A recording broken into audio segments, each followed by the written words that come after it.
Hello everybody, I'm Dr. Scotty Horry, faculty member at the Music School of Delaware, as well as endorsing performing artist and clinician for Sabian cymbals, Vic Firth sticks, Mapex drums, and majestic percussion. Welcome again to Tools for the Journey. This is my new lecture series that aims to give you 8 of, in my view, the most important basic human disciplines, tried and true across history, to give you a foundation for great thinking to address today's issues and today's problems. And just to review those, basically we're talking about education, philosophy, science, things like reading and writing skills, and then furthermore we're going to talk about applied neuroscience. We're talking about device usage and tech usage, and we're even going to talk about health and wellness and meditation techniques a bit. And of course, I want to say again that it's certainly not my goal to detail any specific topic in any one of these disciplines, and especially not talk about my own opinions in various world events, current events, or anything like that.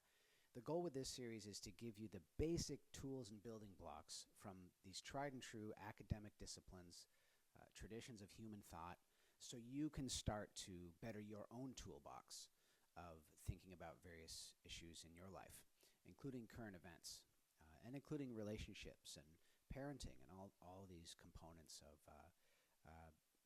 being a global citizen that we're faced with in the changing world. So that's the aim here.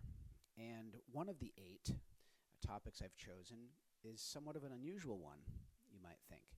It's applied neuroscience. And you might think, well, why should we have to learn about neuroscience? Or what is neuroscience? Or why is that important? Or maybe it sounds too complicated. Basically, what neuroscience is the study of the nervous system. And we're going to talk about the human nervous system today, especially the brain. And try to dig a little bit more into how the thing works from a biological standpoint, and how understanding how the brain and the nervous system work has a gigantic impact on everything you're thinking, feeling, subjectively feeling, physically, and even things like emotions and beliefs and thoughts and subjective state of well-being. It's very important to know about the brain and the nervous system. And once we have a little more control and confidence over that, we can start to implement some changes, some healthy habits that will get the whole thing to work better. And we'll detail those in a moment. So hopefully that's good rationale for you behind why learning about the human nervous system and the human brain in this context of applied neuroscience is important, no matter what you do. And with that said, I have to make sure I am clear in that I'm not a clinical neurologist. I'm not a neuroscientist by credential. I did study neuroscience and cognitive science and kinesiology and psychology during my doctorate, but certainly I'm not a licensed official professional. So I'm going to just give you some basic info here, and I've cited all my sources in the description, and there's a few more citations than in the other lectures. So I do want you to check those out.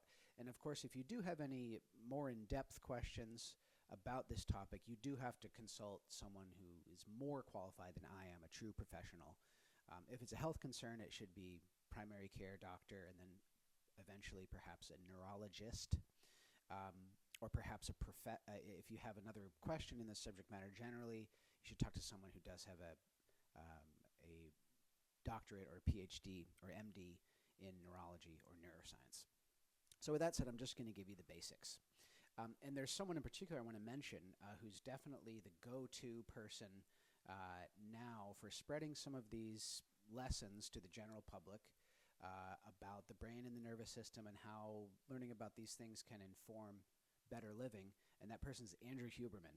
And he's a very prestigious neuroscientist at Stanford School of Medicine. And he's really been the champion, I would say, in the past 5 years or so about sending some of these lessons to the general public and putting them in real good packaged content online, free, in this area. So definitely want to point you in his direction if you want to learn more about this. So, what I said, okay, good. So many of you know that one of the goals I've had in my career is to try to understand what is universally human. And of course, my holistic awareness model, which is the body, mind, heart, spirit, culture model, is in aim of creating some type of general system that can apply to any human being regardless of culture or of origin or gender or any type of diversity. So it's always been an interest and a career pursuit of mine throughout my various activities, education, research, to get to the root of what is universally human and what is without boundaries. And I think this is especially relevant in today's world, which is globalized. There's a high volume of travel, and we have the internet, so we're all interconnected. So I would argue that this universal idea, or universally human idea, is very important for us now. So we all need to be thinking about this in some way or another.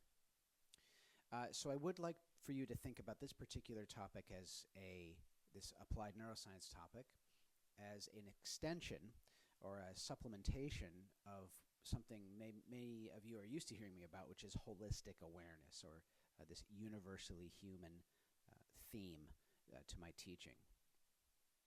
And I think globalization and this universally human idea is becoming a little more popular.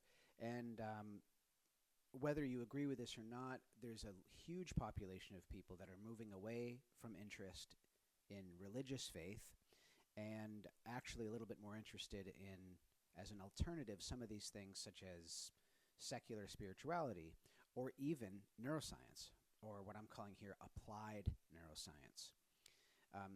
So I think that's fascinating. So that's the theme here. And the other thing, too, is that many people are dealing with health challenges, physical and psychiatric or mental health challenges. So, again, this is more rationale as to why we should learn directly, explicitly, about how the brain works and how the nervous system works. And if you don't believe me in that this is important, here's an ironic thing to think about. The human brain and nervous system is the product of over 100 million years of evolution. So the notion that we're the master of ourselves and we know ourselves best is a little bit challenged when we think about there's over 100 million years of evolution that's dictating how our brain is functioning, and many of those things are autonomic, and we're going to talk about the autonomic or automatic nervous system in a moment. So it seems almost preposterous and ridiculous to think that we shouldn't at least learn a little bit about how the brain and the nervous system works, because in an indirect sense we're learning about ourselves. And of course, as the ancient Roman saying goes, know thyself. And that's one of my thesis statements in almost all my lectures, is that the better we can learn ourselves, body, mind, heart, spirit, and culture, the more prepared we're going to be our best selves and contribute to the world in the best way and to those we care about near and far. So if you see it from that perspective, from a biological standpoint, we should learn a little bit about how the brain and the nervous system work. So the very first thing I'd like to do is just take a tour through the most important and most interesting areas of the brain physically, from an anatomy standpoint, and just make a few comments about what they do.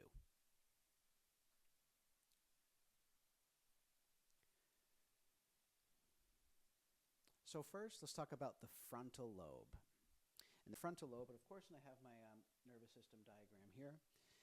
The frontal lobe is the most advanced, from an evolutionary standpoint, most advanced part of the brain. And it includes the prefrontal cortex. So that's basically, to get a visual, it's the front of the brain. That's where all complex and abstract thought takes place.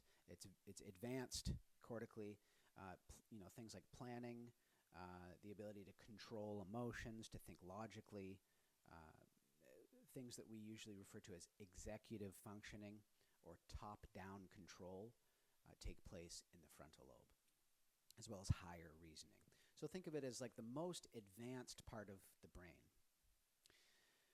The parietal lobe is where the processing of all sensory information takes place. Now, remember, I'm just talking about the basics. When you start to get into various circuits and cortical connections, the functions of the brain become much less segregated, and it's very complicated. So not being a neuroscience professor, we're just talking about the basics here.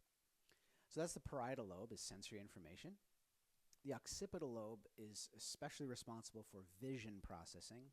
And vision, as a perception, carries a gigantic amount of synaptic connection in the brain.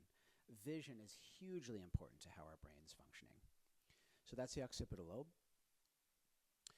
The temporal lobe is sounds and speech, and also includes the limbic system, which I think is one of the most fascinating parts of the human brain. Many people might think it would be the frontal lobe, but I think the limbic system is actually the more interesting. And from an evolutionary standpoint, it's the oldest part of the brain. So even dinosaurs had a limbic system, and it essentially had the same bits and pieces that a Homo sapien limbic system does. And we'll talk a little bit more about that. Limbic system, most of the activity that's associated with emotions and behavior and learning and memory, from a loose standpoint, happen in the limbic system, as well as the autonomic nervous system, which we'll talk about in a moment, which governs automatic functions such as your heart rate, things that your breathing when you're sleeping, things that are going automatically, as well as responsible for sending signals for you to be active or for you to rest or for you to feel relaxed or maybe to feel stressed. So that's the limbic system. I found it, I think, the most interesting part of the brain. And we'll go into more detail about the autonomic nervous system in a minute. And I would say the limbic system is a couple interesting parts to it, most of which are very small little things way back there. The amygdala is something you may have heard people talk about in kind of pop psychology. The amygdala, again, which even dinosaurs have. Every animal has one. Even dinosaurs had them. And the amygdala manages emotion and the fight or flight response and threat assessment and stress response and things like that.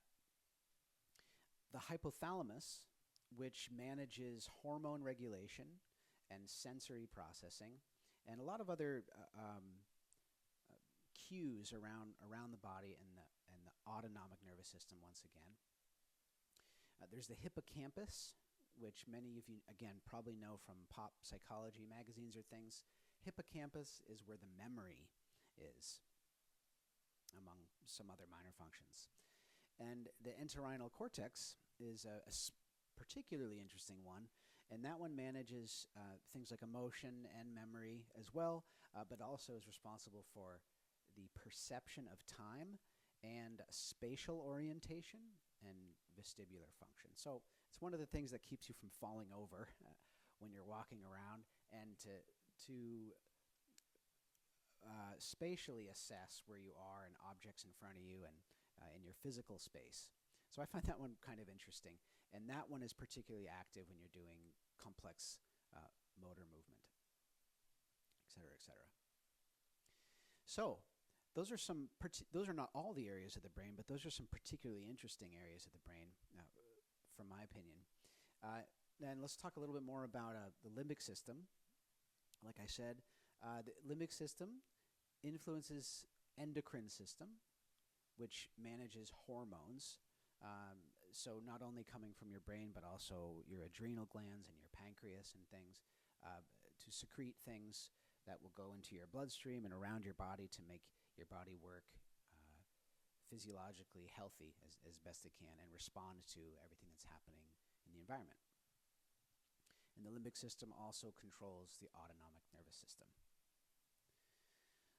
And we don't want to forget, too, that the brain is the central nervous system, the brain and the spinal cord, but we have nerves all around our body that are connected via the brain and the spinal cord that receive all those messages from the brain. So that's why we call it not only the brain, but the full nervous system. Okay, so we're going to move away from the anatomy for a moment and talk a little bit more about different methods of learning. And I'll try my best to include neurophysiological correlates to some of these examples. And many of you have heard me talk about this at my clinics or my lectures or even private lessons if you do private lessons with me. We talk about the different types of learning. And again, this is from a science perspective. And of course, I always say when I talk about these things, teaching, I have to say first that teaching is a very personal thing. It very much involves a relationship. So teachers out there, if you're listening to this, I have, little hesitation to all of you have your own teaching techniques and ways that you observe your own students learning the best. But with that said, there's some pretty straightforward scientific things we can declare about the different way our brain learns. And again, this is a gigantic topic, and I'm just going to try to cover some of the basics. And there's really only two big categories of how the brain learns new information, and it's all over the scientific literature, and I think it's pretty easy to remember if you're not a science type of person. There's declarative learning, and there's non-declarative learning. And another word for this would be explicit learning and implicit learning. Okay? So let's talk about them one at a time, and I'll give examples. Declarative learning usually involves cognitive skills. It uses mental imagery, and it's basically to learn and remember and recall specific information, events, memorizing facts or terms, things like math. And declarative learning is mostly what's associated with academics.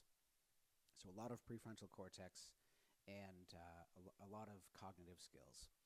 So, for example, solving a Rubik's Cube, or maybe saying the alphabet backwards, for example, those are all things that involve declarative learning and declarative memory. So people can excel at declarative learning through practice. That's the very first, most important thing to say. But also you have a big advantage if you have a high IQ, or if you have a lot of background in academics, that fortifies your ability to do declarative learning. It also, a good example of that would be if you're able to think logically or to solve logical problems, all of that takes place in declarative circuits in the brain. So the other one, which I think is a little more interesting, especially as a music teacher and someone who's interested in movement and physical exercise and things, is non-declarative learning. And I really want you to understand that the brain processes these things in very different ways, non-declarative and declarative. And now what we're learning certainly has changed a lot since I wrote my dissertation about this topic, but now what we're learning is that there's tons of circuitry that uses both types of learning together in a type of a cocktail, and there's many networks that work together with declarative and non-declarative. But for now, I'm differentiating them just so you can understand them independently. So non-declarative learning is called implicit, and some examples of it would be procedural learning, like tasks, or if something has a step 1, 2, 3, or 4, that involves a lot of non-declarative learning. Like if you open up a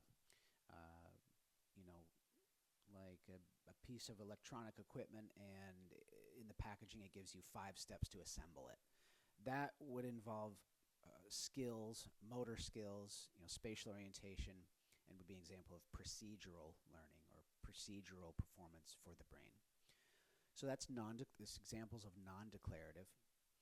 Other examples of non-declarative would be experiential learning, so context-based behavioral learning, and of course perceptual learning. And we talk about this a lot in applied instruction like music or dance or art. or shop skills, labor skills. And of course involves visual, auditory, kinesthetic, and even olfactory. So touch and, smell and taste. And we have kinesthetic learning, of course, which is motor movement, involves somatosensory perception, the ability to sense where you are in space. So these would all be examples of perceptual learning. And many of you maybe have seen a YouTube video that I posted recently which highlighted the point that nobody is a visual learner or an auditory learner.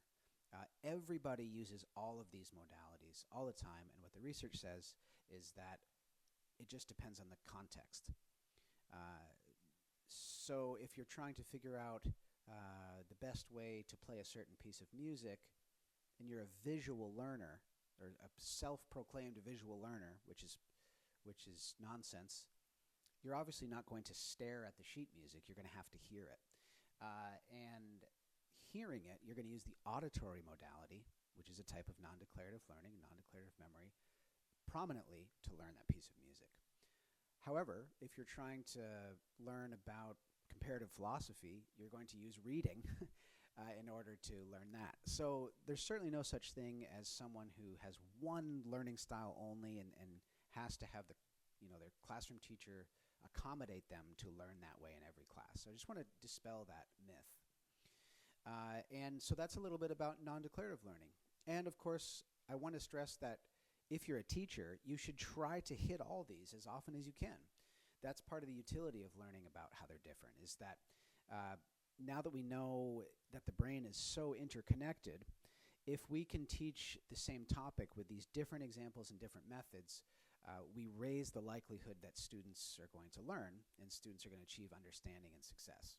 So that's the idea here. Or that's rather maybe the axiology of the lectures. That's some of the value of why we're talking about these things. Okay. So that's a little bit about different learning modalities. And I want you to note that I'm saying learning modalities, not learning styles. Modalities meaning that, again, all of these areas of the brain are open and available for stimulation. And if you're a student or a teacher, you have to actively try to stimulate them. And that there is a big difference between declarative and non-declarative.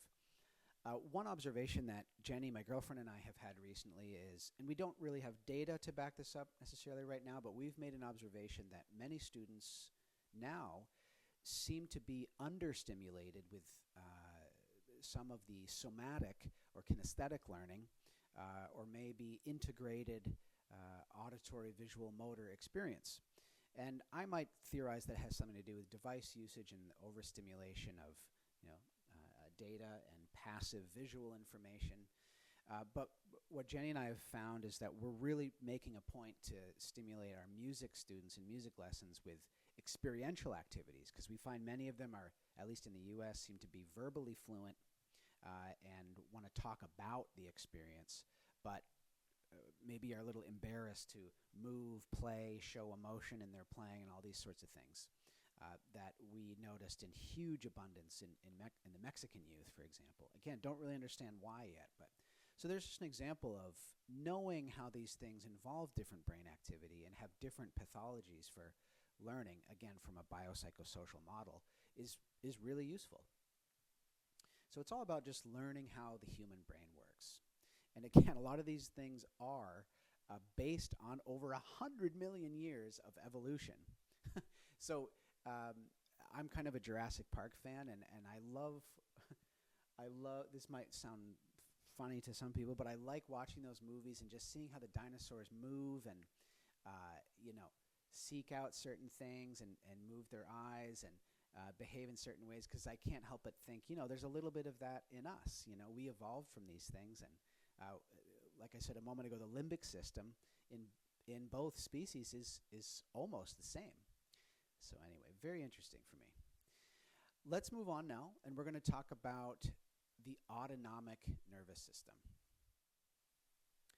And I've taken a real special interest in this in the past 3 or 4 years or so, because the autonomic nervous system has such a gigantic influence on our behavior, our feelings, our emotions, our internal sensations, our sensation of whether we're relaxed or feeling physical pain or feeling tired or feeling energized or feeling sleepy or feeling excited. It's so fascinating to me that a lot of these things are governed by really basic biological processes, mostly in the autonomic nervous system, and activity from hormones and neurotransmitters we'll talk about in a moment. And a lot of the functions happen automatically. And again, it goes back to the dinosaur idea, is that a dinosaur doesn't have the same cranial capacity, especially in the frontal lobe, as a human. So a lot of their behaviors are automatic. And then, of course, there's things like Velociraptor, these interesting discussions about how some of them are highly intelligent. But the idea is that our brain does a lot of things automatically and sends a lot of signals automatically around our body that we want to know a little bit about. And if we can understand them intellectually, based on years and years of science, we can actually start to implement behaviors and namely diet, sleep, and exercise changes to optimize the functioning of our nervous system. Because we can pull levers that will make small changes over long periods of time, or short periods of time in some cases, about how that nervous system's functioning. So there's two components to the autonomic nervous system. There's the sympathetic and there's the parasympathetic, or the sympathetic nervous system and the parasympathetic nervous system. And in scientific literature, it's SNS and PNS. Let's talk about the sympathetic first. And again, if you hear kind of pop psychology jargon about some of this, you might have the misunderstanding that, one of them is bad and one of them is good.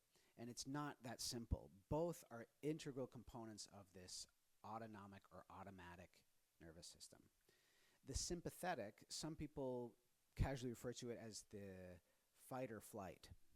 It's not remotely that simple, but that's basically a good way to think about it. It's an activating side of the nervous system. So whenever we need to activate or invigorate in some way, this is the portion of that autonomic nervous system that turns on. And what I mean by that is it could be a number of things. It could be you're waking up in the morning. We all have a small cortisol spike and adenosine drop when we wake up in the morning, and that's part of the sympathetic nervous system because it's trying to activate us to get us ready. Coffee blocks adenosine receptors, so therefore it downstream affects the sympathetic nervous system going up. So some people think of it as only something that's active during stress, but that's not necessarily so. We wake up in the morning, sympathetic nervous system turns on. If we're getting ready to do something exciting, the sympathetic nervous system turns on. If we're trying to do a difficult cognitive task or a difficult physical task, the sympathetic nervous system needs to go up a little bit. Especially with the catecholamines, we'll talk more about those later, epinephrine, norepinephrine, and dopamine. But sympathetic nervous system can also be associated with stress, and in some cases, unfortunately, long-term, low-grade chronic stress. So what are some of the traits, the symptomatic traits of the sympathetic nervous system? How do we know when that sympathetic nervous system is turning on? Well, we might feel more alert. Our heart rate and blood pressure goes up a little bit. Most of the time, that's not a bad thing necessarily. Our respiration might increase, our breath rate. And we take a metabolic expense of glucose. So the body is going to deploy glucose around the body to use it for energy. And that could come from, of course, metabolized in the liver or kidneys from the food, or taken from glycogen storage in the muscles. But glucose is going to be used during that. Again, some people call this a fight or flight. Again, we're just going to basics here. Any type of activation, basically, is what I'm saying. Any type of activation.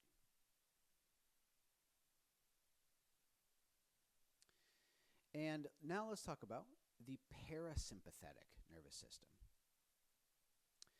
And I find this one a little more interesting, actually. And what we now understand in science, in health and wellness science, and especially from a social standpoint, that most of our first world population has a paucity of parasympathetic activity. We don't have enough parasympathetic activity.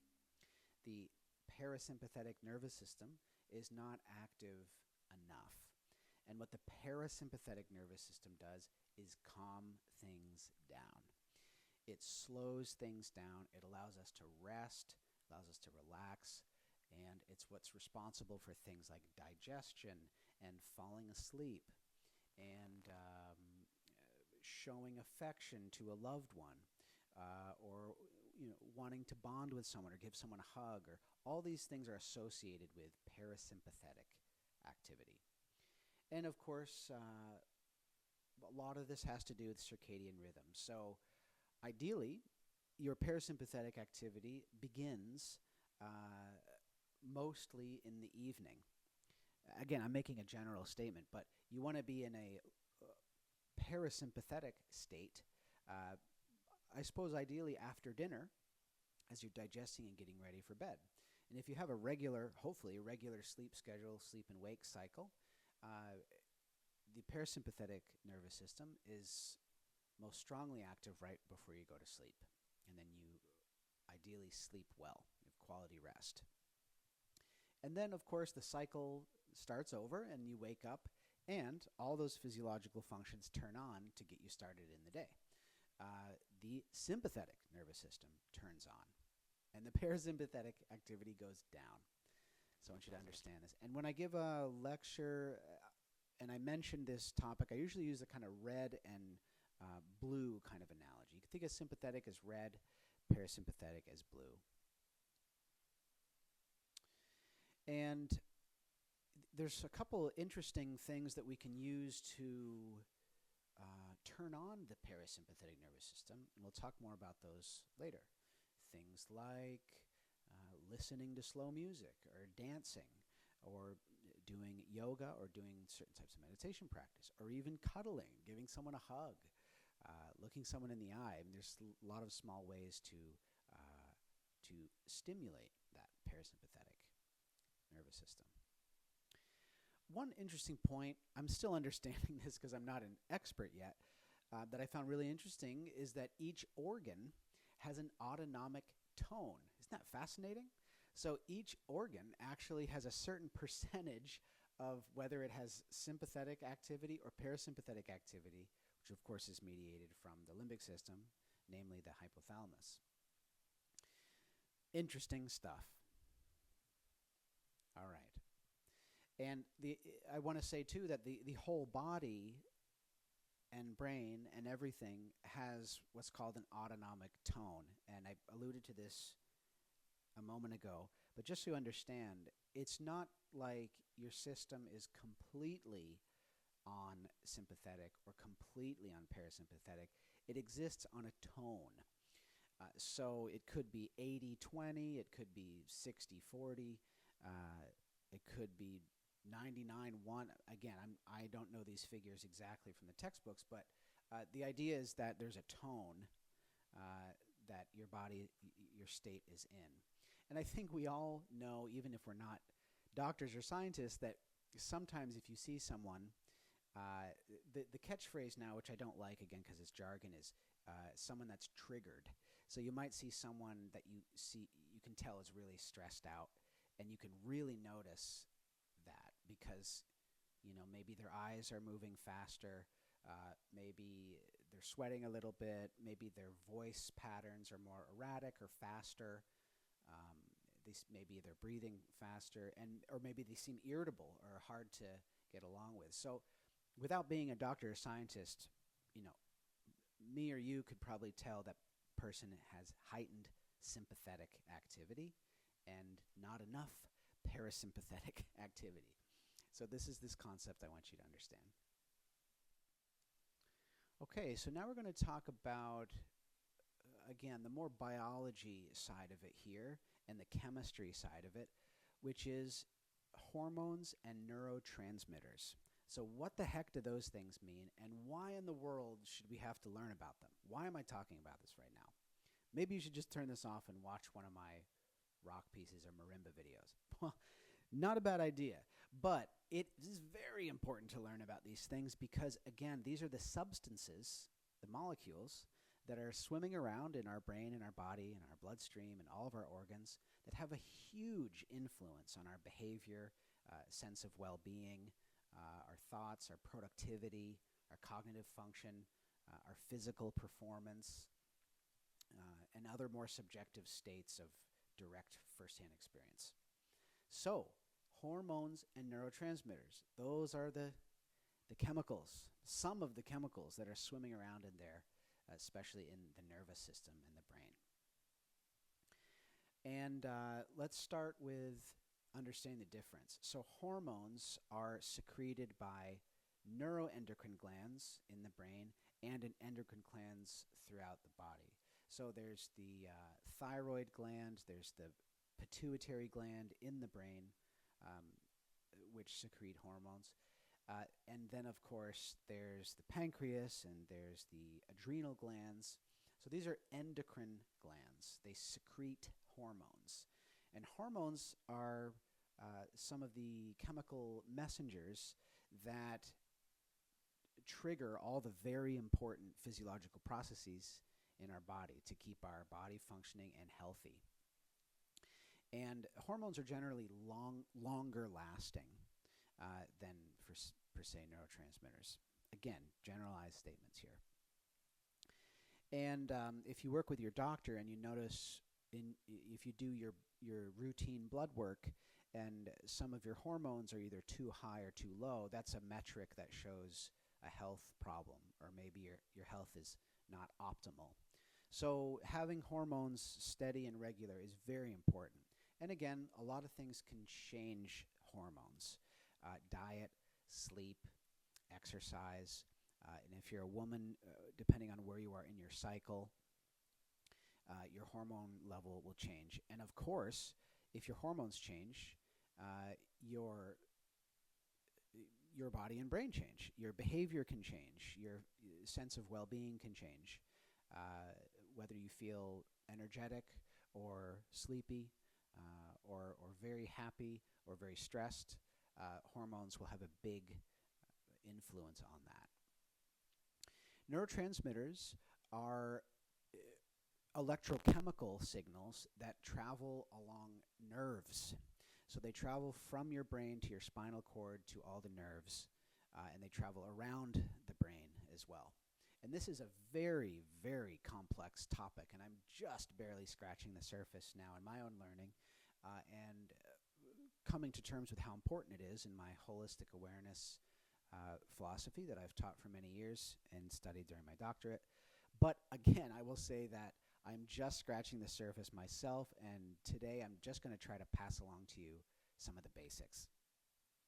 So neurotransmitters are these chemical messengers that are shooting around the trillions and quadrillions even synaptic connections in our brain and from our brain to around our nerves, spinal cord and around our nerves in our body. And there's over 130 different kinds of neurotransmitters, but it would be way beyond utility for knowing more than just the basic 10 or so. So I'm just going to talk about 10 of them. Or excuse me, no, I'm just going to talk about 6 of them. And we're going to understand why those kind of big 5 or 6 types of neurotransmitters are important to understand and what you can do to kind of regulate your levels of them. So neurotransmitters are typically either excitatory or inhibitory. So they usually either send some type of signal or message to have a nerve cell, a neuron, start working or maybe chill out and go to sleep. So basically, these neurotransmitters are either activating or kind of have a depressant effect. And we were talking about the autonomic nervous system a moment ago. Some of them are more associated with sympathetic nervous system. Some of them are more associated with parasympathetic nervous system. Let's talk about the catecholamines first. That's a class of neurotransmitter that's very associated with the sympathetic nervous system, although not exclusively. And there's three of them. There's epinephrine, or adrenaline, norepinephrine, or noradrenaline, and dopamine. And dopamine is a word that might sound familiar to you because a lot of people are talking about it in kind of podcasts and pop psychology and even teaching, and we'll unpack that a bit more. So one by one, let's talk about the catecholamines. Norepinephrine and epinephrine are, well, people say adrenaline. So again, kind of like you grow up in the household thinking if you have adrenaline, or this kind of vernacular in just the English language, that means you're excited or pumped up, or you're performing, or you're chasing a rabid dog, or you're getting chased by a big animal or something like that. So you have adrenaline, or maybe something scary happens. And so all that's pretty accurate, but it's also a little bit of a misunderstanding because epinephrine and norepinephrine, or adrenaline and noradrenaline, are also used for just day-to-day tasks. So any type of cognitive activity requires epinephrine and norepinephrine neurotransmission in the brain, the prefrontal cortex, and it also is required to wake up in the morning, to be active, to do something challenging. We always have small bits of this adrenaline in various areas of the nervous system, the brain and the nervous system, to be active. If you're in an acutely stressful situation, like maybe you're walking across the street and a car kind of cuts you off and almost hits you, you might notice your heart rate just jump up real fast, or you might gasp, or you might feel a jerky motion with your muscles. That is definitely a epinephrine response, a very acute epinephrine response. So it's also designed to be a very quick responder to acute or stressful events, or events that require alertness. So that's a little bit about epinephrine and norepinephrine, which are catecholamines. Dopamine is the really interesting one, I think, or one of the most interesting ones, I think. And the first thing I'll say is a lot of these neurotransmitters have kind of this maybe pop reputation for only doing one or two things. And the truth is, this topic is so complex, and all of these chemicals do a lot of very diverse things. So dopamine is best understood as a molecule or a chemical that's responsible for motivation, or the feeling of anticipating something that's important or rewarding. That involves dopamine. And it's not as simple as being the pleasure chemical, like some people say in the magazines. And it's involved with motivation and, to a certain extent, pleasure and satisfaction. But it's also one of the things that's required for the brain to make a signal to your muscles to move at all. So it's kind of the basic building blocks of any type of motivating behavior. And what we're seeing now is problems with dopamine. Irregularities in dopamine have been well understood in psychiatric disorders, and especially things like ADHD and autism spectrum disorders, as being some type of dysfunction in the way dopamine's working in the brain, among many other pathologies, which I'm not obviously credentialed enough to go into detail about. So dopamine is basically understood as this moderator of action and motivation and satisfaction. And of course, what we see in any type of addiction behavior also, so ADHD or autism spectrum disorders or addiction is a big dysregulation or disorder of the way dopamine's being used. And just to give you an example, one thing that's talked about a lot is the use of social media and YouTube, and in particular things like Instagram and TikTok, as being harmful functionally for people's dopamine levels. So just an example here, if you pursue a goal that's going to take maybe 2 weeks and you feel satisfied about pursuing that goal, likely you're going to have a healthier baseline dopamine, for 12 hours or the 18 hours that you're, 16 hours that you're awake. So your baseline dopamine is going to be relatively healthy. But if you're surfing on TikTok, for example, or YouTube for, the case of some people, hours a day, which is crazy, I can't even imagine that, your baseline dopamine will go way down because you're not pursuing a goal, you're not pursuing something that takes intrinsic motivation. You're seeking out small bits of pleasure. So it's kind of like the baseline dopamine starts to get depleted because you have these very short little spikes because you're grabbing something that takes a small amount of motivation to give you a little bit of pleasure. And just like the baby splashing in the bathwater, a little bit's going to trickle out every time it does it. And before you know it, the water level of the bathtub has gone way down. So these things can be harmful to dopamine system. And you can start to understand how that works with things like addiction. So if you become addicted to, say, alcohol, you seek out the alcohol frequently, and one of the only things that can give you a spike in dopamine is this thought and concept of drinking more alcohol. So in any type of addictive behavior, that's a good one. It's a good one to understand, excuse me. Okay. So that's a little bit about dopamine. And we're going to get into detail about how to regulate and moderate these types of things. And again, I'm not the real expert here. I'm just going to pass on the basics. And again, I want to point you in the direction of Andrew Huberman in particular, who's really eloquent and expert at explaining some of these things, including some behavioral recommendations. Okay, so now that we've talked about the catecholamines, which are mostly responsible for activation and motivation and things like that, and are usually associated with the sympathetic nervous system, let's talk about other ones that are associated with sympathetic nervous system. Glutamate is an important one, and some psychiatric medications affect glutamate, and it's one of the other chemicals that is highly involved in activation, and especially learning and memory. And then, of course, there's other ones that are involved in focus and concentration and muscle activation and attention and memory, such as acetylcholine. And acetylcholine and dopamine typically work together to create a sense of motivation and focus or a concise movement with the body. There needs to be dopamine and acetylcholine in the same kind of channel to make sure that those things happen. So now let's talk about some of the more inhibitory neurotransmitters. And perhaps before doing that, let's talk about serotonin. Serotonin's a tricky one, and I would also say that it's easy to misunderstand.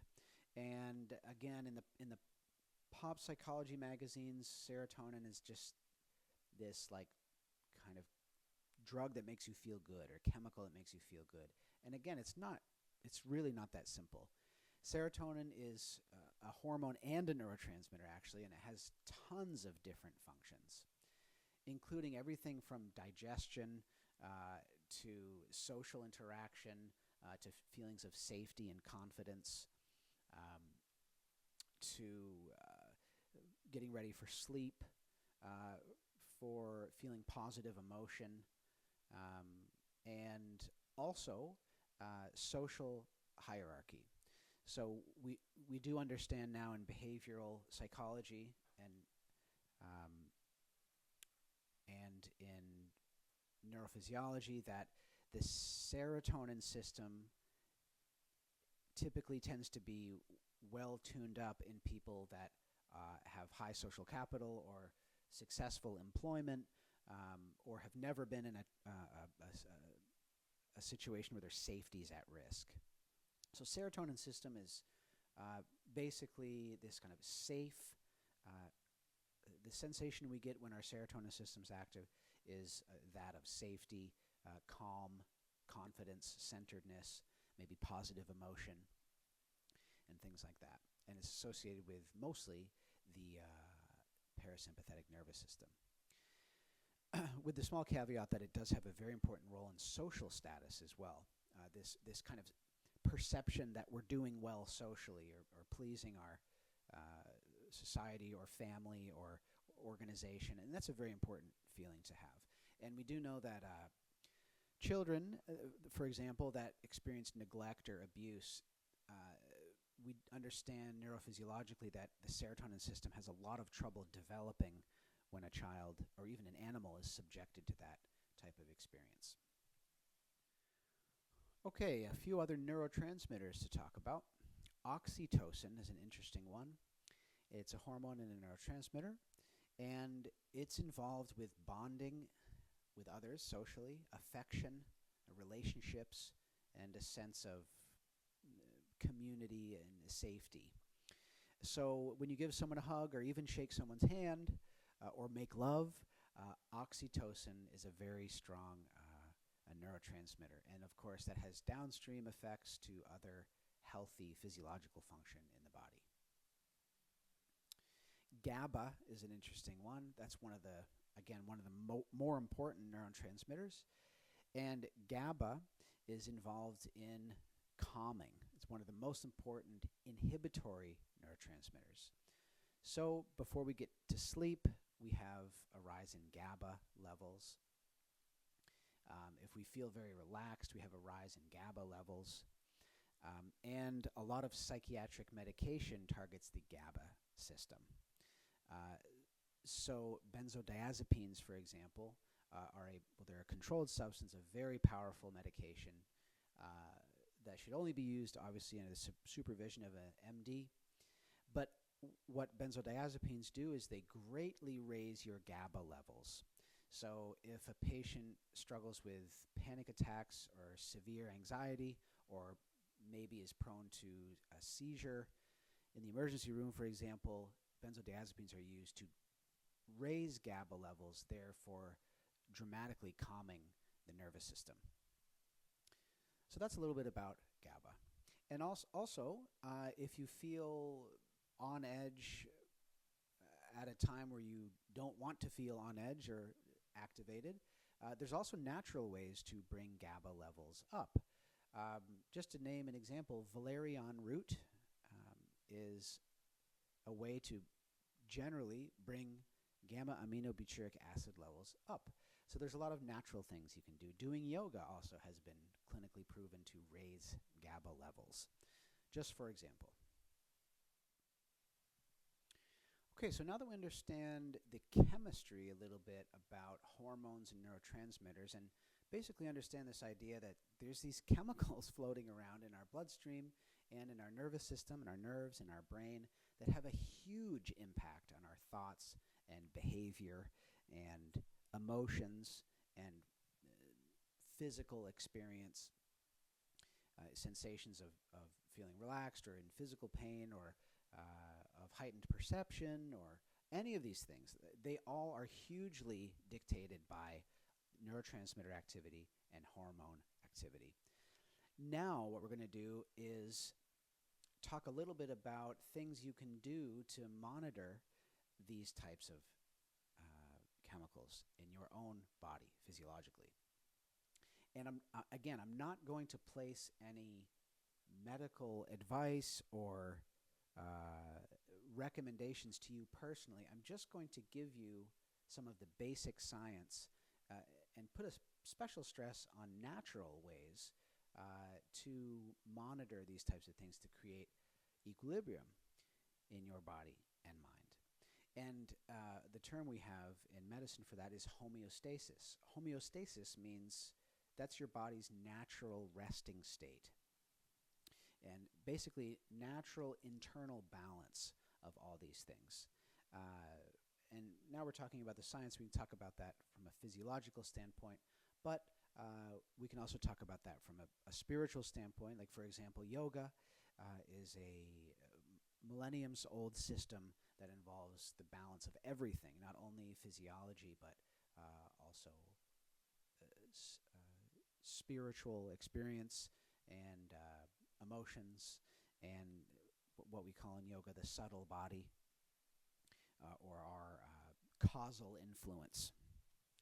So anyway, without going into a lot of detail with that, let's just talk about a few ways to naturally pull the levers of these various neurotransmitters and hormones. Basically, diet and exercise and sleep and a few other behaviors can improve generally how our whole nervous system functions. And when we have healthy diet, good sleep, exercise, and then I would add to that good social interaction, good social integration with things like employment, and certain physical activities and things like breathing and meditation techniques, the whole nervous system is naturally going to express itself in the healthiest way. So we don't have to always micromanage our health. If we can use those behavioral things to basically get the whole thing functioning better, all of these complicated neurotransmitters and chemicals like I'm talking about will naturally start to balance themselves. And of course, that's the best way. And of course, that's what we call holistic health and well-being, not just fighting sickness or preventing disease. Okay, so let's just do a little review of everything that we've learned today about applied neuroscience. Number one, we took a basic tour through the most important and, for me, the most interesting areas of the brain, which wasn't an exhaustive list. It was just some of the most important, especially as it has to do with knowing your own behavior and changing your routines. Number two, we talked about the difference between declarative learning and non-declarative learning. We teased that out a little bit. And that's especially important if you're a teacher or a student, just to try to understand that the brain does process things very differently, and we want to try to use all those tools as often as we can. Number three, we talked about, in my opinion, one of the most important topics within applied neuroscience, how our autonomic nervous system works. And we talked about the sympathetic and the parasympathetic, or, to help you remember, kind of the red and the blue. One's more associated with activity, one's more associated with rest. And a lot of those things are happening automatically. And we can use certain type of interventions, like diet, sleep, and exercise, as well as forming relationships, employment, and things like meditation and breathing, to start to slowly change those autonomic nervous systems and to get them functioning optimally so that you basically feel good all 24 hours, whether you need to be resting or active. Number four, we talked about hormones and neurotransmitters, and we got pretty technical about some of the chemistry behind some of these very important chemicals. And again, in service of trying to know that they have a huge impact on our behavior and our thoughts and how we're functioning mentally and physically. So if you learn a little bit about those, and you can always backtrack and review in one of these videos, then you're going to be better equipped to be your best self. Number five, we talked a little bit about implementing healthy activities and routines, just like I mentioned a moment ago, to naturally get your nervous system functioning as best as it can, again, from a holistic and natural perspective. This beautiful thing that we have, our body, mind, heart, spirit, it naturally wants to express itself to be optimal and to perform its best and to rest well and be active well. And so some of those healthy activities and routines that I mentioned before are the science-based, not my opinion, but science-based ways to get that whole nervous system functioning the best. And of course, the idea here is it's up to you to see how you can implement those in your own life, which is a big challenge. If you're balancing, work and family and everything. So last thing I'd like to do is talk about action items. And my girlfriend would be very proud of me that I'm doing this because I tend to be very intellectually curious and sometimes neglect actually putting some of these ideas into practical language and making them actionable and making them materialize in my hour to hour. So I'd like for you to do the same thing. Use some of this knowledge that you have now to implement some healthy changes. We could all use a little bit of healthy changes, myself definitely included. So, number one is I have a doctorate in music, not in medicine, so please do see your doctor. It's always good to follow up with your primary care doctor. Get your basic blood tests done, stay up to date with that, even if you don't like getting poked. Try seeing a different type of provider just for a change.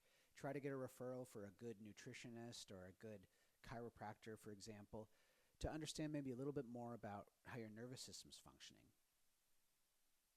Especially as in modern life is changing so fast and our brains are being stimulated and challenged in ways they have never before in human history. Action item number 2 is consider adjusting your diet and finding things to eliminate or substitute things that are inflammatory or poor quality energy, for example, processed or commercial foods, or something that might give you unpleasant symptoms after observing, that you're consuming it. We could all use small modifications to diet, and there's a lot of social forces that are fortifying habits about what we eat or what we don't eat.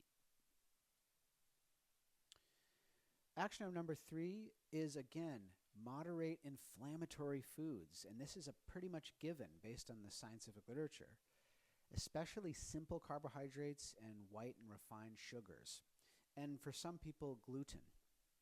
Try to eliminate these from your diet as best you can, or at least moderate them.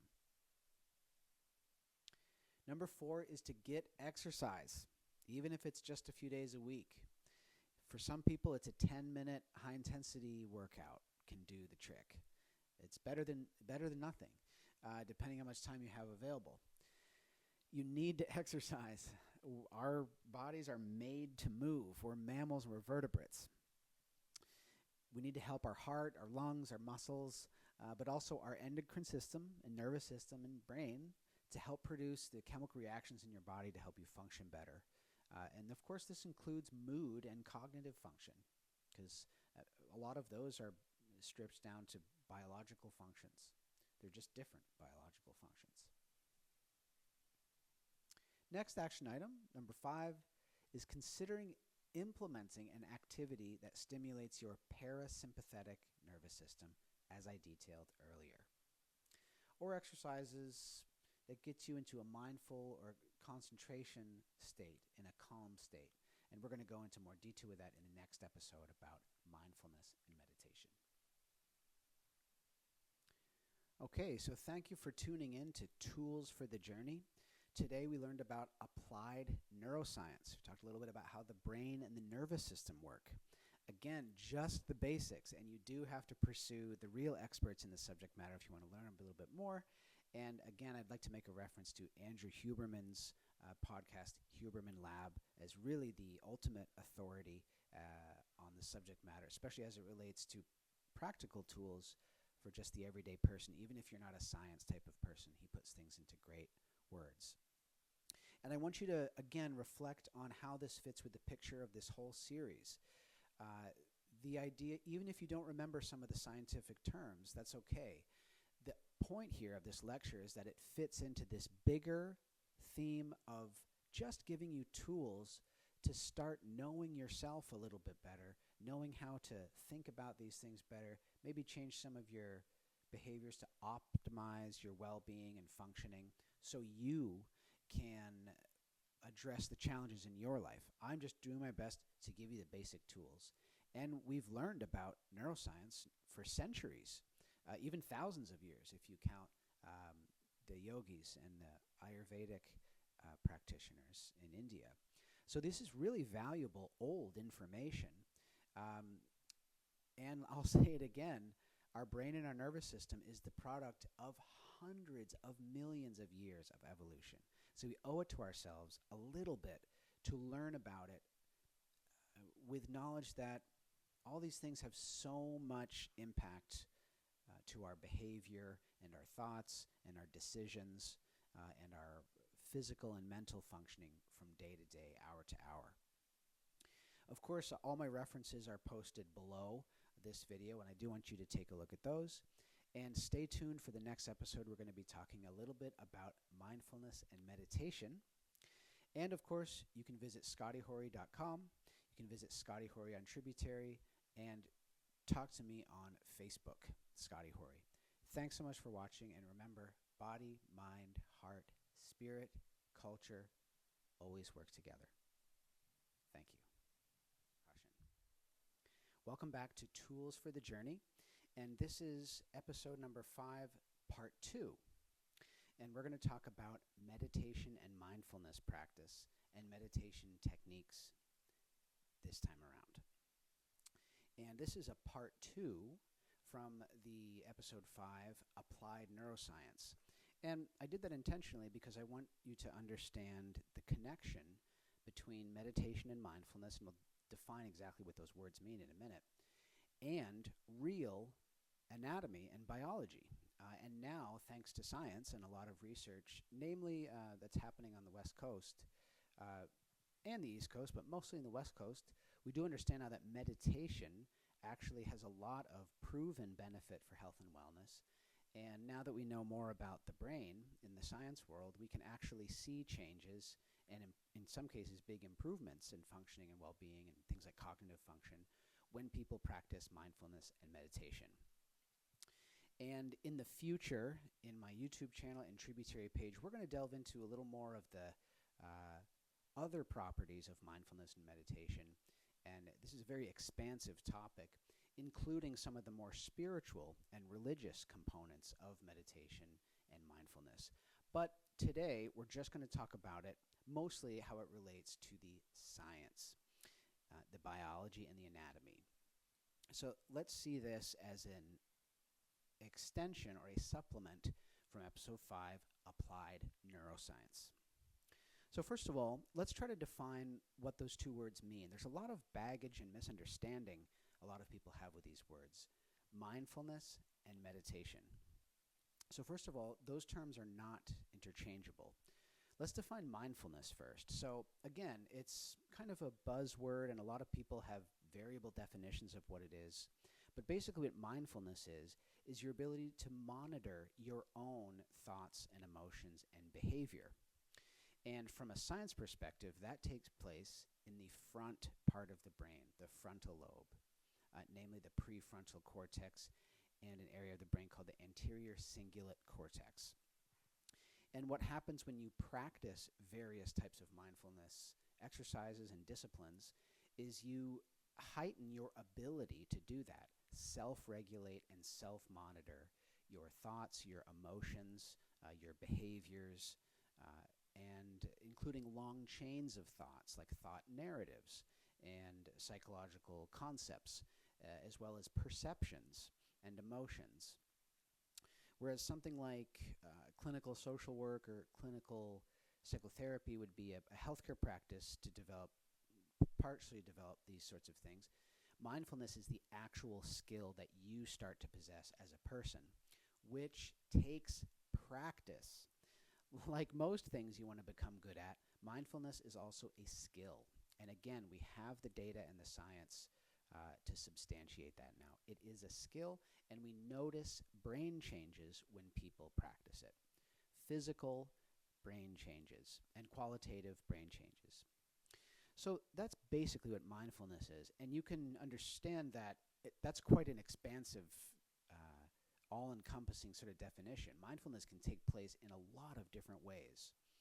So it's not just something that's restricted to, say, Eastern religions, like maybe people associate it with Buddhism or Taoism or Hinduism or Zen Buddhism, or being at a temple or something like that. Mindfulness is something that anybody can practice. And I'll say the same about meditation in a minute, but I certainly want you to understand, too, that you don't have to have a spiritual or religious practice to practice mindfulness or meditation. I do, and many people do. However, you can simply incorporate mindfulness as a skill that you have, just like skills on how to fix your car or how to clean up your kitchen. It's just something you can learn how to do to implement in your life that takes, of course, repetition and behavior changes and customs or traditions, things that you implement that are habits or routines.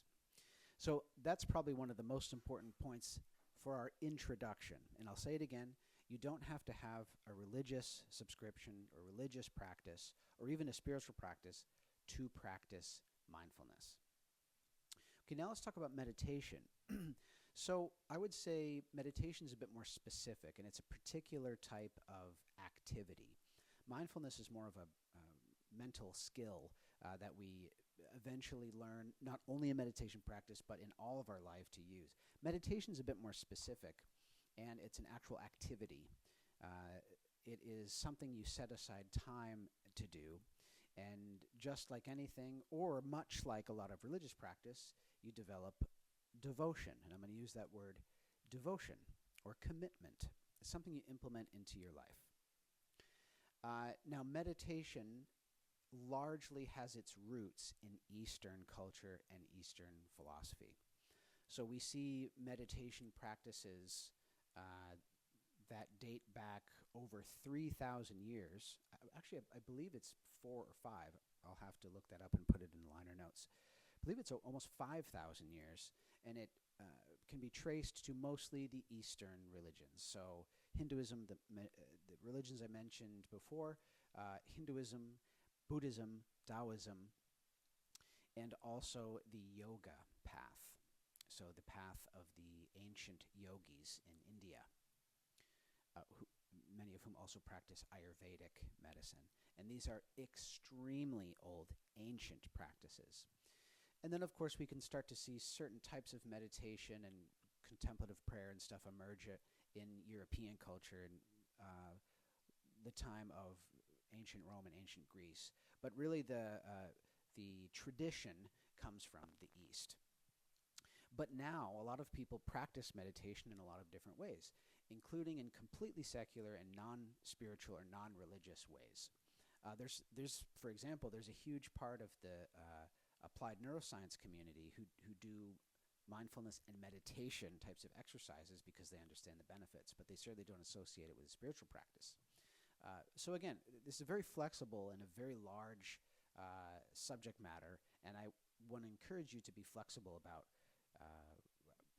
how these things might take shape in your life or the life of people you care about.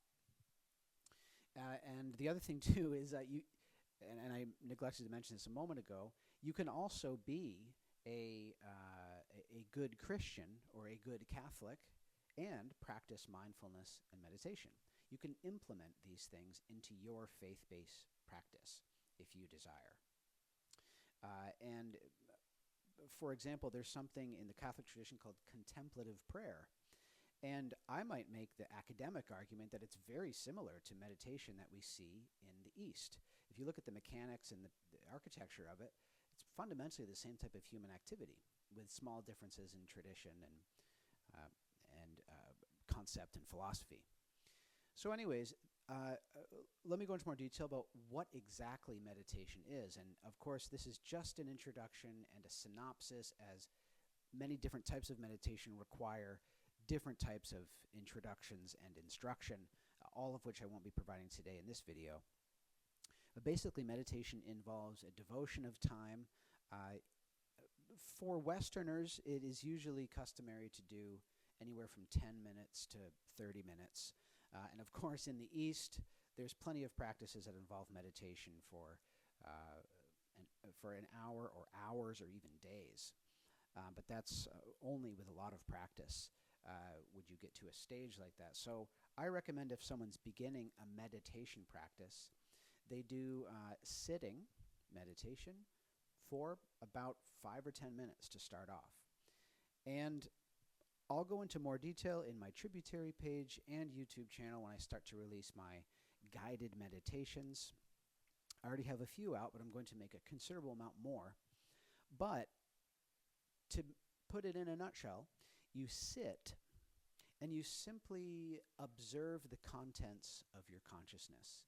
You observe thoughts and emotions and physical sensations come in and out, and you start to simply place a secondary awareness, or what's called a metacognition, to all of that activity. And the challenging part for people who've never done a practice like this before is that you don't have to react or act on the various thoughts and emotions and sensations and physical sensations and distractions that come up. You simply observe them. So that's basically what meditation practice is from a very loose definition, or very open general definition. And most meditation practices also involve some type of conscious breathing. And when I practice meditation, I use the parasympathetic breathing, which I've detailed on my YouTube channel in Relaxation Breathing by Mexican Waterfall. I would suggest you check out that video, which involves slow breathing, which engages, like we were talking about before, your parasympathetic nervous system. So that's the type of breathing that I incorporate into my meditation, and I would say many meditation practices have the same sort of thing. And then other people also incorporate things like mantras or singing. There's also things called walking meditations and using various bells and bowls, and there's a lot of different traditions, and of course we're not going to unpack all of those today. It's very important to find ways to stimulate your parasympathetic nervous system. So just a quick review on that. Remember that your autonomic nervous system, which is your kind of automatic nervous system, has two primary polarities. It has the sympathetic nervous system and the parasympathetic nervous system. And I like to think of these as kind of the red and the blue. And without going into too much detail, again, just to review, the red is more about the part of your nervous system that activates. Your brain and your spinal cord and all of your nerves get certain chemical messages and hormonal messages to activate and turn on, to be alert, to be awake, and sometimes to fight stress and stressors.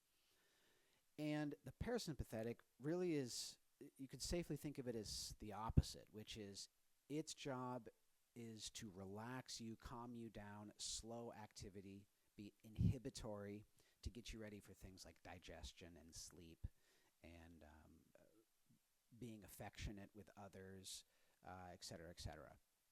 And we're always kind of in this tone of kind of a certain percentage of one or the other. And when you're sleeping, you're largely in parasympathetic. And when you're in a challenging work situation, for example, you're probably very in the sympathetic. So this exists on a tone. And we have a lot of data now to show, and this comes as no surprise to many of you, I'm sure, that especially in first world environments, we have a lot of chronic stress.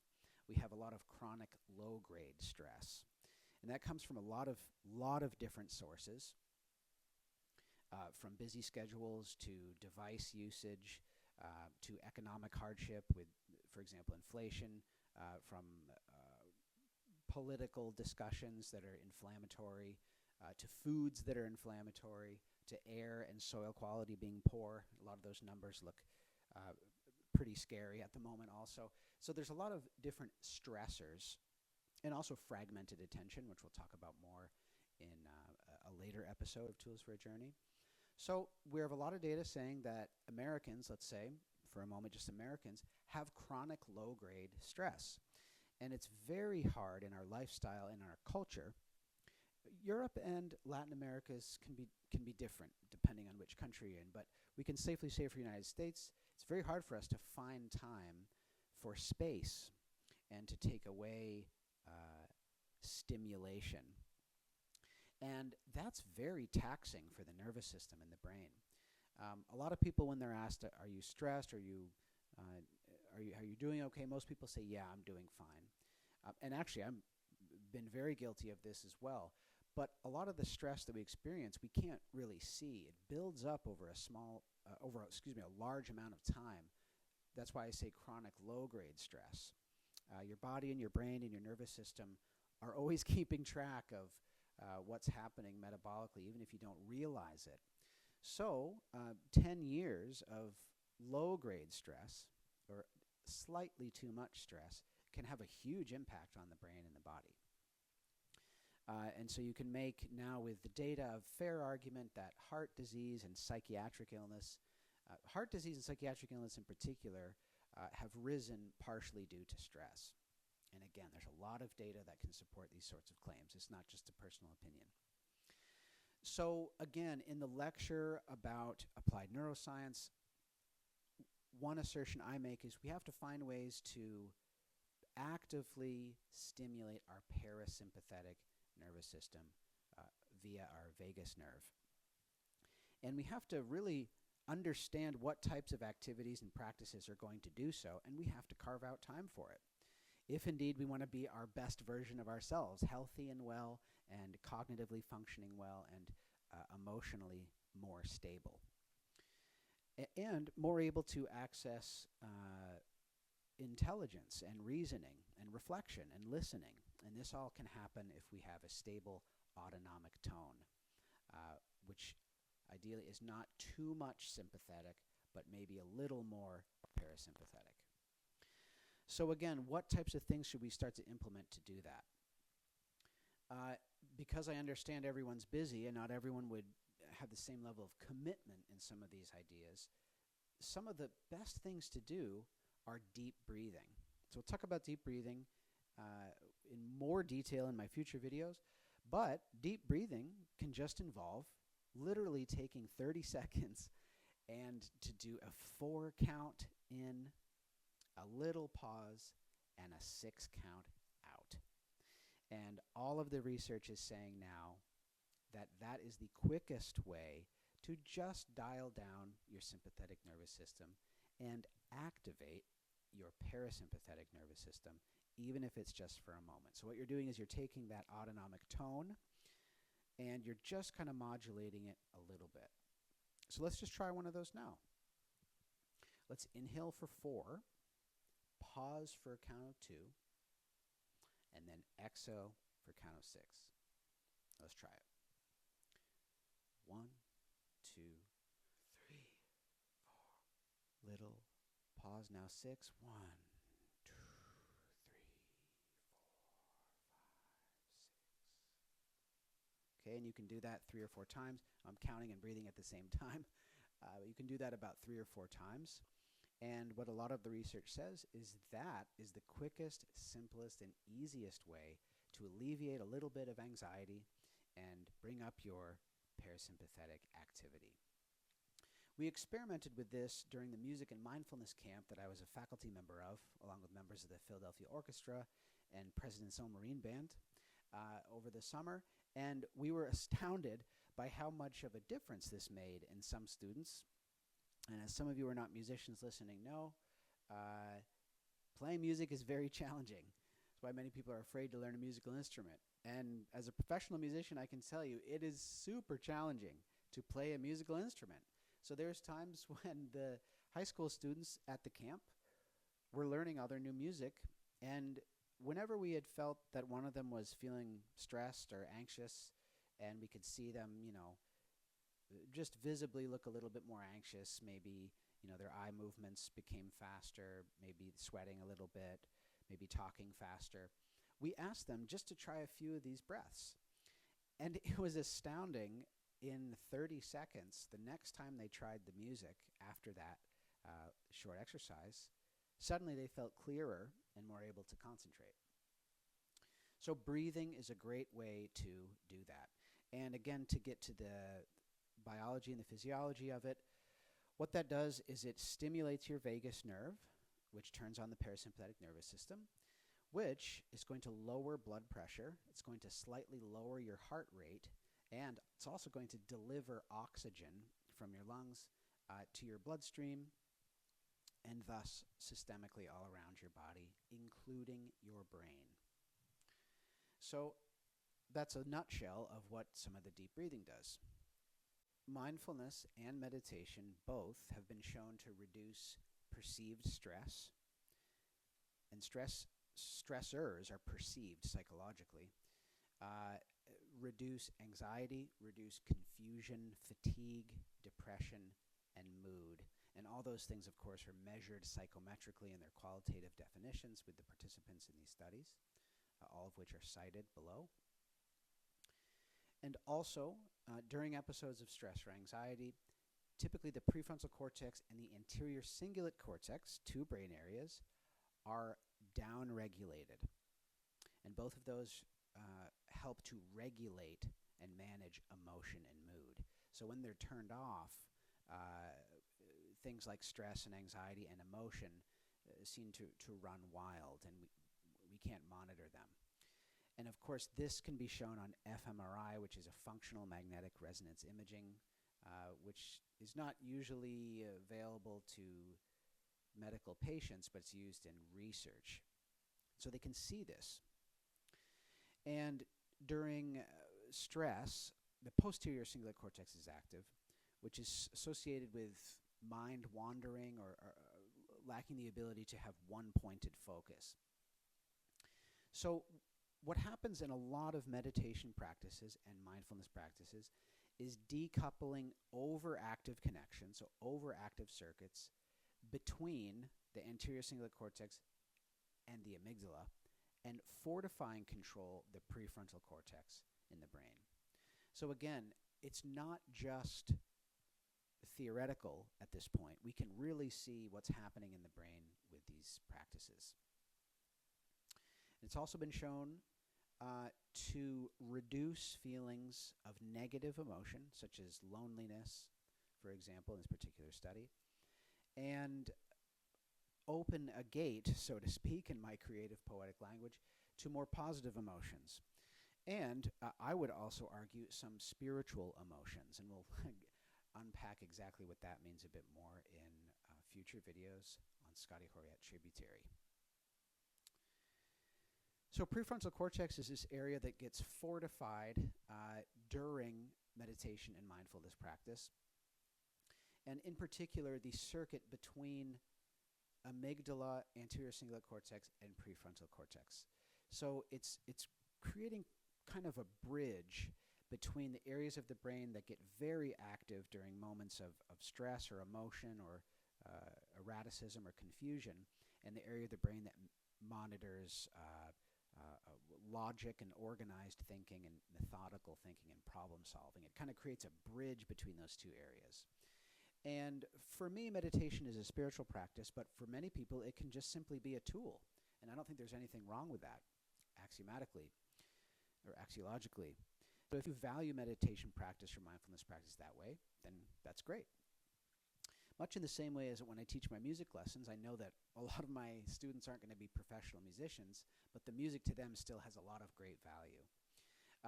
So for some people, a little bit of these techniques can be a huge tool, especially if you feel like you're someone with a highly emotional temperament, or you're someone that tends to be a little bit more anxious or worrying.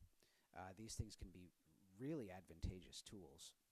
And I would say that for any personality type or any temperament or any brain, it seems to be a hard argument to counter that these are useful techniques, no matter what you do in your life. So, going forward with a little more specifics about that, the other thing that's interesting about prefrontal cortex is it's responsible for impulse control. So prefrontal cortex and anterior cingulate cortex in particular are very wired into controlling impulse. And again, these are things that meditation and mindfulness practice can fortify. So mindfulness practice also enhances attention and cognition. And again, it goes back to those same old brain areas, anterior cingulate cortex and prefrontal cortex. And mindfulness practice improves emotional regulation, and it reduces stress response. Frontal limbic networks involved in these processes show various patterns of engagement during mindfulness and during meditation. And meditation practice has the potential to affect self-referential processing and improve present moment awareness. The default mode networks, including midline prefrontal cortex and posterior cingulate cortex, which support self-awareness, are indeed altered functionally and even physically during mindfulness and meditation practice. And I also want to make a mention about the understanding terminologically of what emotional regulation means and stressor regulation. So emotions are a hard one, and even in the highest academic and research levels, scientists are still trying to understand exactly what emotions are. But we certainly do know that emotions are correlated with heightened activity in the limbic system, namely amygdala, and that when you learn to regulate emotions, it doesn't devalue the emotion. It doesn't hide emotion. When you learn to regulate emotions, you, like I said before, this analogy of a bridge, you learn to bridge basically the front of your brain to the back of your brain. You learn how to respect and be aware and mindful of the emotions and start to place evaluations on them, whether they're productive or counterproductive. And you can start to make these very complex assessments that can really only be described qualitatively in firsthand subjective experience, so in phenomenological language. And you do this through meditation and mindfulness practice. It's very healthy. And then managing stressors. And one thing I tell my students is that in order to be responsible, you have to handle stressors. Stress is different than stressors. You can fortify your ability to feel stress, but you should never try to avoid stressors. You have to take on stressors to be responsible. And nowadays, we all need to be very responsible. And I tell all my little students that when I'm dead and gone, they're going to be ruling the world. So I want you to understand the difference between stress and stressors. And we have to understand that there's physical responses to stress, but a lot of stress is due to psychological interpretation. And so we hear these, wild superlative stories of yogis and people that can walk on fire and, still be smiling and all these funny things, which I don't know a lot about, but, we've all heard these kind of stories. And one thing that you start to learn with meditation and mindfulness is this idea of framing, which is that all the experiences we have very often receive some type of psychological, perceptual, and or emotional judgment. And actually that in itself can lead to a stress response. So one thing meditation and mindfulness helps us with is that when we experience stressors, which we will undoubtedly experience in our lives, unless we just sit on the couch and eat potato chips until our Social Security runs out or something, which I don't recommend, we will undoubtedly feel the weight of stressors. So meditation and mindfulness practice can actually help you handle stressors better and have less of a stress response. So we're going to finish now with a few action items. So how can you use this new knowledge in a way that's actionable and practical and useful in your life? Well, you always want to start simple, of course. That's what I tell all my students. Don't dive into too much. Don't overcommit yourself too soon, because that can be discouraging. And especially with something like a meditation practice, you really want a good teacher if you're going to be serious about it. Not to mention, if you're doing anything that involves physical activity, you want to be in close touch with your doctors about it, because I don't know anything about your respiratory system or your health needs. So be sure to coordinate this with your PCP or your healthcare professional. But with that said, it's very harmless to try this breathing technique that I was able to show you in just a few moments, simple instructions. And then beyond that, I would suggest you try some of my videos, which are available on my YouTube channel and Scotty Horion Tributary, just to get started. Other ones I might recommend that are very simple, very approachable, and very honest would be Deepak Chopra's videos, usually about 10 or 15 minutes long, and that you can find them on Chopra Well, which is a YouTube channel. Those are wonderful, beautiful, very popular, very accessible to kind of get you started. And then beyond that, nowadays, thankfully, a lot of fitness programs in the United States have meditation courses, et cetera, et cetera. Or you could seek out a private meditation teacher, and there's no shortage of people in major U.S. cities now who have MBSR licenses. I studied with Kimberly Lewick from the Shambhala Center for Minneapolis for about 10 years and studied at the Center for Spirituality and Healing at the University of Minnesota during my doctorate. But there's many other great credible resources for you to dive into this. So thank you so much for listening. And this has been part 2 of the Applied Neuroscience lecture, helping you understand mindfulness and meditation, especially from a scientific point of view.